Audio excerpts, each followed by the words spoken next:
regardez autour de vous. Traversez n'importe quelle grande métropole mondiale, de New York à Dubaï, de Londres à Séoul, et observez le désastre. Nous vivons l'ère de la capitulation esthétique.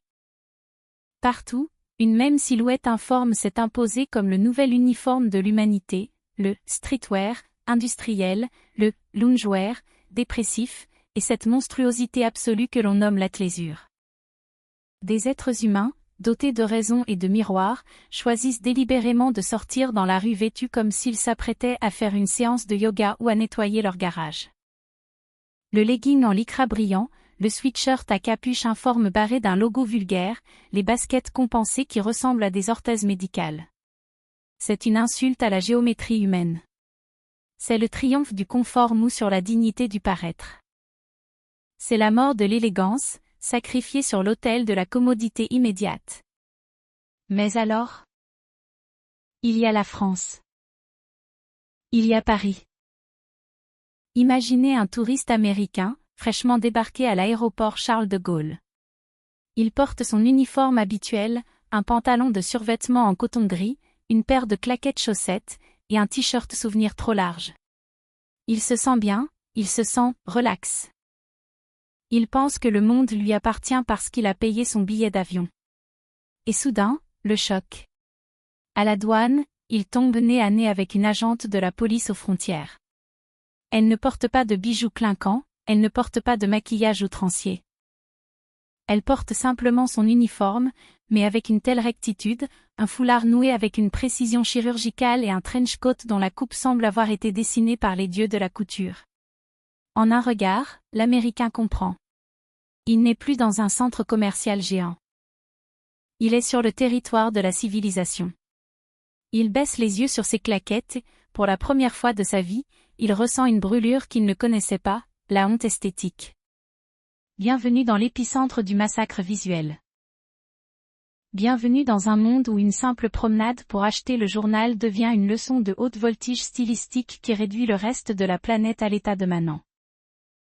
Pourquoi le reste du monde est-il devenu si laid? La réponse tient en deux mots, la mode rapide.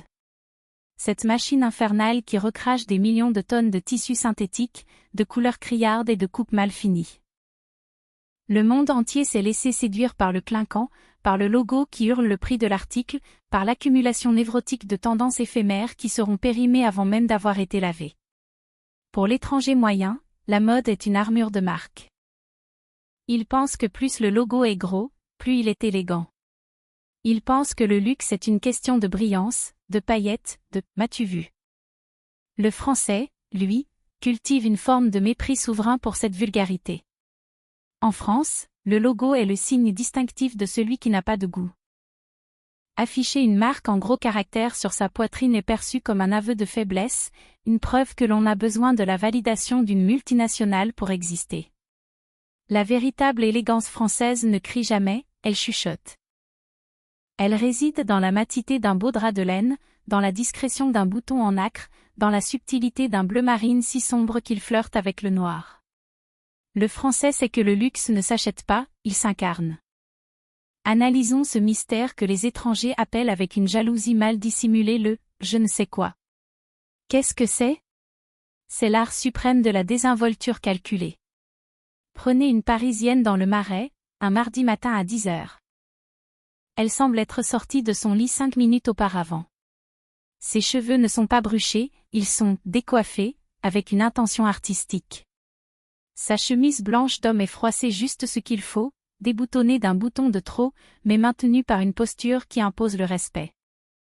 Elle porte un jean vieux de 10 ans qui épouse ses formes sans les emprisonner, et une paire de mocassins usés. Elle n'a fait aucun effort, en apparence. Pourtant, cette femme vient de détruire psychologiquement toutes les touristes aux alentours qui ont passé 2 heures à se pomponner, à lisser leurs cheveux et à assortir leurs accessoires de luxe. C'est là que réside la cruauté du génie français, l'effortless chic. C'est le mensonge le plus sophistiqué de l'histoire de la mode. Faire croire que la perfection est naturelle, que la grâce est innée, que l'élégance ne demande aucun travail. Pour l'étranger, c'est une torture.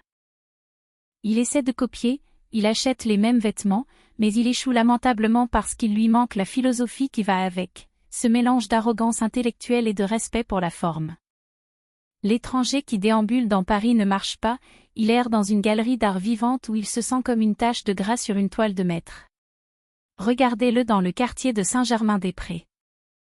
Il essaie de se fondre dans la masse, mais son sac à dos technique, sa casquette de sport et ses lunettes de soleil futuristes le trahissent à chaque pas. Il se sent invisible, ou pire, il se sent toléré. Il voit des hommes de 60 ans, des grands-pères français, porter un pull en cachemire sur les épaules et un pantalon en velours côtelé avec une telle superbe qu'ils éclipsent n'importe quel influenceur de 20 ans d'Instagram. C'est une humiliation de chaque instant. L'étranger réalise que toute sa garde-robe, accumulée à grand renfort de cartes de crédit et de recherche sur Internet, ne vaut rien face à la simplicité d'un foulard bien noué. Car le foulard français, parlons-en. Ce n'est pas un simple morceau de soie ou de coton. C'est un instrument de pouvoir. Il existe 1000 manières de le nouer, mais le français choisit toujours celle qui semble avoir été faite par accident, tout en créant un volume parfait autour du cou, cette zone stratégique de la silhouette. L'étranger, lui, finit toujours par ressembler à un scout en sortie scolaire ou à une victime d'un accident de la route portant une Minerve de luxe. Il n'a pas la main. Il n'a pas l'instinct. Cette détresse esthétique mène inévitablement à une crise existentielle. À la terrasse d'un café, l'étranger observe. Il voit cette jeunesse française qui refuse de porter des vêtements de sport en dehors des terrains de sport. Il voit cette résistance acharnée contre la dégradation du goût mondial. Et il comprend que pour être à Paris, il doit mourir à lui-même. Il doit abandonner ses couleurs criardes, ses matières synthétiques qui font transpirer l'âme, et sa quête désespérée de confort. Il se rend compte que le vêtement en France n'est pas un outil de protection thermique, c'est une déclaration de guerre contre la médiocrité. S'habiller correctement le matin, même pour aller acheter une baguette, est un acte de politesse envers la société. C'est une reconnaissance du fait que nous vivons ensemble et que nous nous devons mutuellement le spectacle du beau. L'étranger, habitué à la culture du « venez comme vous êtes », se sent soudainement impoli, grossier, presque barbare. Il se sent comme un invité qui se serait présenté à un mariage en pyjama. La panique s'installe. C'est le moment où le touriste s'engouffre dans une boutique de la rue de Rivoli ou du boulevard Haussmann avec une lueur de désespoir dans les yeux. Il veut acheter de la France. Il veut ce trench coat, il veut ce marinière, il veut ce béret, bien que le béret soit souvent le piège ultime qui le fera ressembler à un personnage de dessin animé. Il cherche frénétiquement à effacer son identité visuelle précédente. Il veut que le miroir lui renvoie l'image de quelqu'un qui a du goût, quelqu'un qui comprend les nuances, quelqu'un qui appartient à cette aristocratie de l'apparence. Mais il ne sait pas encore que le vêtement n'est que la moitié du chemin. La véritable élégance française est un état d'esprit, une manière de porter sa propre solitude avec panache. L'étranger peut bien porter le costume le plus cher du monde, s'il continue à marcher avec la tête baissée et les épaules voûtées par le poids de sa propre insécurité, il restera un étranger.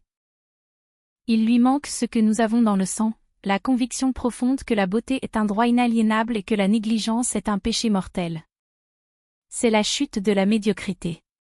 C'est le moment où le monde entier baisse les armes devant la garde-robe française. Nous n'avons pas besoin de fabriquer des fusées ou de dominer les marchés financiers pour gouverner les esprits, il nous suffit de sortir de chez nous bien habillés. Cette supériorité esthétique est le plus puissant des « soft powers ». Elle crée un désir insatiable, une frustration permanente chez ceux qui ne sont pas nés du bon côté de la frontière stylistique. Pourtant, ce n'est que le début du processus. Car une fois que l'étranger a subi ce traumatisme, une graine est plantée. Il ne pourra plus jamais retourner dans son pays et regarder son placard de la même manière. Il a vu la lumière. Il a compris que la mode n'est pas un jeu futile, mais la mesure de notre respect pour nous-mêmes. La transformation qui l'attend est radicale. Elle va changer sa démarche, son regard, et peut-être même sa manière de penser. Il s'apprête à entrer dans la phase de la contagion. La France ne l'a pas seulement humilié, elle l'a infecté par le virus de la distinction. Préparez-vous. Car après la gifle vient l'éveil. L'étranger est sur le point de découvrir que la TAN-LCH n'est pas une destination, mais un voyage sans retour. Et ce voyage, il va le payer de sa tranquillité d'esprit pour le restant de ses jours. Une fois que vous avez porté du lin français ou du cachemire italien coupé par un tailleur parisien, vous êtes condamné à la perfection. La prison de l'élégance ferme ses portes sur vous, et croyez-moi, c'est la plus belle des cellules. Le rideau est tombé sur l'ancienne vie. Dans la pénombre d'une chambre d'hôtel du 6e arrondissement, ou peut-être au fond d'un appartement loué à la hâte dans le Marais, une révolution silencieuse est en marche. L'étranger contemple son bagage ouvert, et ce qu'il voit lui inspire désormais un dégoût viscéral. Ces fibres synthétiques qui brillent d'un éclat vulgaire sous les néons, ces coupes mal ajustées qui dissimulent la forme humaine au lieu de l'exalter, ces logos qui hurlent pour combler un vide spirituel. Tout cela doit disparaître. C'est la phase du dépouillement. C'est le moment où l'individu réalise que sa garde-robe n'était pas un choix, mais une capitulation devant la machine industrielle mondiale. Regardez-le s'approcher de son miroir. Il ne se reconnaît plus, ou plutôt, il ne veut plus se reconnaître dans l'image de ce touriste générique, de cet homme logo qui traverse l'existence sans jamais la marquer de son empreinte stylistique. Il commence à comprendre la première grande leçon de la France, l'élégance n'est pas une accumulation, c'est une soustraction. C'est le refus du superflu. Il vide sa valise avec une fureur purificatrice, jetant les couleurs criardes, les matières qui bruissent et les accessoires inutiles. Il est prêt pour sa renaissance. Il est prêt à embrasser la religion du gris perle, du bleu marine profond, du beige sable et de l'ocre terre. Il cherche la structure. Il cherche la vérité de la matière. C'est ici que commence l'obsession des textiles. Pour l'étranger converti à l'esthétique française, toucher un vêtement devient un acte presque liturgique. Il ne regarde plus le prix ou la marque, il scrute la trame. Il apprend à reconnaître la noblesse du lin, cette fibre millénaire qui a la décence de se froisser avec une dignité que le polyester ne connaîtra jamais. Car oui, en France, on sait que le froissé est une marque de vie, une preuve que le vêtement a accompagné le corps dans ses mouvements, ses émotions, ses flâneries. Le lin ne se froisse pas, il se sculpte.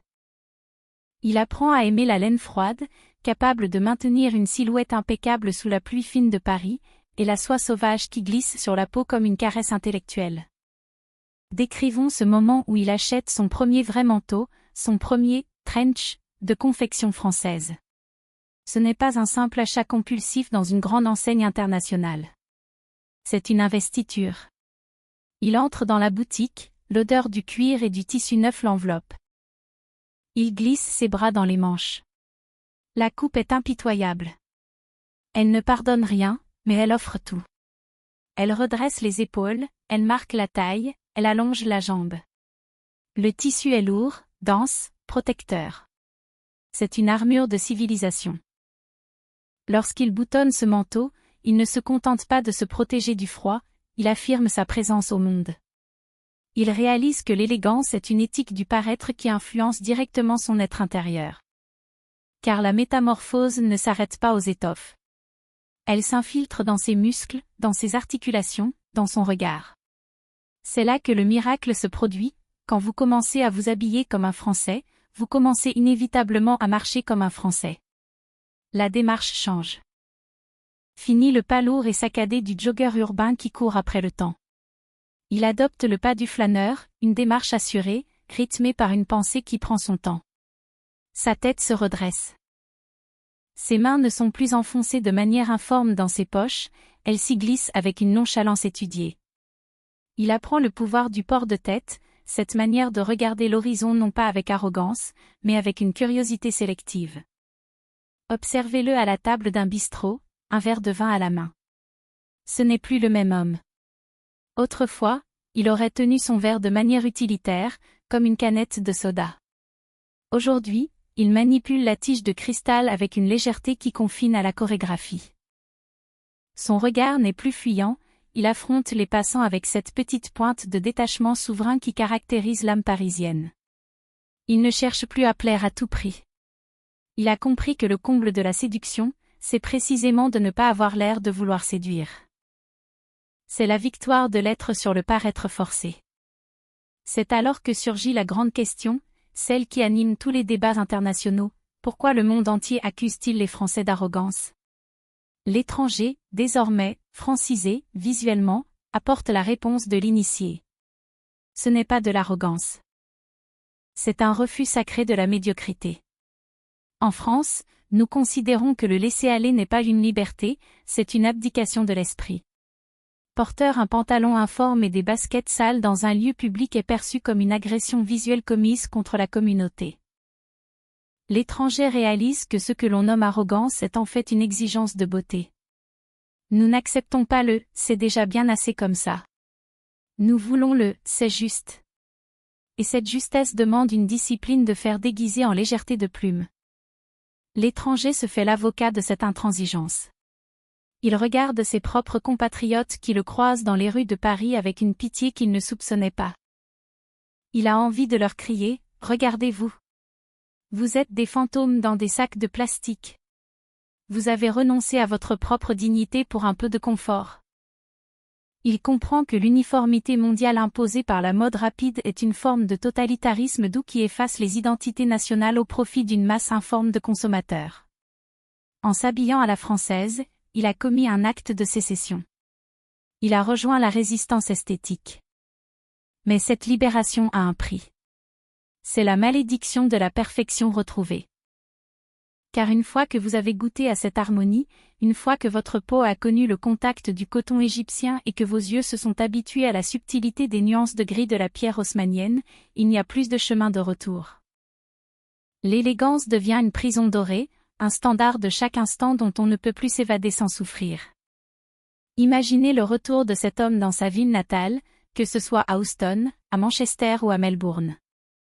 Le choc est inverse, et il est dévastateur. Il sort de l'avion, et il voit. Il voit la laideur. Il voit l'absence de coupe. Il voit ces couleurs qui saturent l'espace sans aucune harmonie. Il entre dans un centre commercial local et il est pris de vertige devant les rayons de vêtements jetables. Il se sent comme un esthète condamné à vivre dans un garage. Il ne peut plus porter ses anciens habits sans ressentir une douleur de l'âme, un malaise physique comparable à une note dissonante dans une symphonie. Ses amis ne le comprennent plus. Ils trouvent qu'il en fait trop. Ils lui demandent pourquoi il porte un blazer pour aller prendre un café. Il pense qu'il est devenu prétentieux. Il ne voit pas que pour lui, c'est une question de survie mentale. Abandonner son élégance fraîchement acquise reviendrait à replonger dans l'obscurité de l'insignifiance. Il est marqué à vie par le sceau français. Il est devenu un ambassadeur de la distinction dans un monde qui célèbre le commun. Il porte désormais sa solitude comme il porte son trench, avec une fierté mélancolique. C'est ici que réside le véritable mystère français. Nous ne vendons pas des vêtements. Nous vendons une vision du monde où l'apparence est le dernier rempart de la spiritualité. Dans un univers de plus en plus dématérialisé, où tout devient numérique et volatile, le vêtement français est une encre. Il est la preuve que nous avons encore un corps, et que ce corps mérite d'être célébré par l'artifice le plus noble. Nous, Français, nous devons regarder ce phénomène avec une lucidité empreinte de fierté. Nous sommes les gardiens du feu. Nous sommes les sentinelles d'une forteresse qui vacille sous les assauts du prêt-à-porter de masse, mais qui ne s'effondre pas. Notre privilège esthétique n'est pas un don du ciel, c'est une tradition que nous entretenons par chaque geste matinal devant notre miroir. Nous sommes la preuve vivante qu'il est possible de résister à la vulgarité sans jamais perdre son sourire. L'étranger qui repart de chez nous avec une malle remplie de soie et de laine ne repart pas seulement avec des objets. Il repart avec une nouvelle conscience de lui-même. Il a compris que s'habiller n'est pas un acte fonctionnel, c'est une affirmation politique. C'est dire au monde, je refuse d'être transparent. Je refuse d'être médiocre. Je revendique mon droit à être beau. En conclusion, je m'adresse à vous, spectateurs du monde entier qui hésitez encore à franchir le pas de la transformation. Regardez votre reflet. Posez-vous la question cruciale, portez-vous ces vêtements pour vous cacher, pour vous fondre dans la grisaille de la productivité, ou les portez-vous pour exister? Votre garde-robe est-elle un cimetière de tendances oubliées ou un manifeste de votre propre liberté? La France ne vous demande pas de devenir un mannequin de papier glacé. Elle vous demande d'avoir le courage de l'élégance. Elle vous demande de respecter l'espace public en y apportant votre propre lumière. Car chaque personne qui fait l'effort d'être élégante est une petite victoire de l'humanité contre la déshumanisation. N'ayez pas peur d'être jugé, arrogant. L'arrogance n'est que le nom que les paresseux donnent à l'excellence. La prochaine fois que vous nourrez votre foulard, faites-le avec la conviction d'un peintre ajoutant la touche finale à son chef-d'œuvre. Faites-le pour vous, faites-le pour nous, faites-le pour l'histoire. Et vous, Français, continuez d'être cet insupportable étalon de beauté qui rend le monde fou. Continuez d'exiger le meilleur, de critiquer le mal coupé, de mépriser le clinquant. Votre exigence est un cadeau que vous faites à la planète. Sans vous, le monde serait un immense aéroport silencieux rempli de gens en pyjama. Grâce à vous, le monde est encore, par endroits, un film de Godard qui ne finit jamais. La question n'est plus de savoir si la mode française va survivre à la mondialisation. La question est de savoir si la mondialisation pourra un jour égaler la poésie d'une femme française qui marche seule sous la pluie, simplement vêtue d'un trench coat et de sa propre assurance. Le combat est inégal, et c'est tant mieux. Car à la fin, c'est toujours l'élégance qui gagne par chaos technique, dans un bruissement de soie et un silence assourdissant de respect.